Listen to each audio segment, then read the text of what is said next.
আসসালামু আলাইকুম। কখনো কখনো খাবার খেতে ইচ্ছে হয় না, কিংবা মাছ মাংস খেতে খেতে ভালো লাগে না, তখন মরিচের এই ভর্তার রেসিপিটি ফলো করে তৈরি করে খাবেন। এই মরিচ ভর্তার জন্য প্যানে অল্প তেল দিয়ে 10টির মতো শুকনো মরিচ ভেজে নিব। আমি মরিচ গুনে দেইনি, আপনারা গুনে কমেন্টে জানাবেন কতগুলো মরিচ আছে। এক্ষেত্রে চুলার আগুন কম রেখে মরিচ ভেজে নিতে হবে।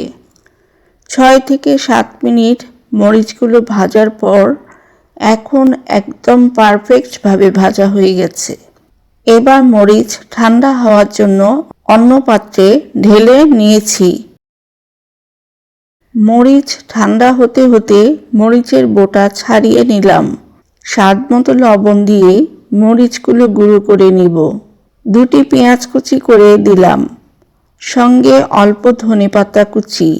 2 থেকে 3 টেবিল সরিষার তেল দিয়ে ভর্তাটা মেখে নিব। খুব অল্প উপকরণে অনেক মজার এই মরিচের ভর্তাটি তৈরি করে খাবেন। আমার চ্যানেলে মরিচের ভর্তার আরও বেশ কয়েকটি ভিডিও রয়েছে, দেখার আমন্ত্রণ রইল।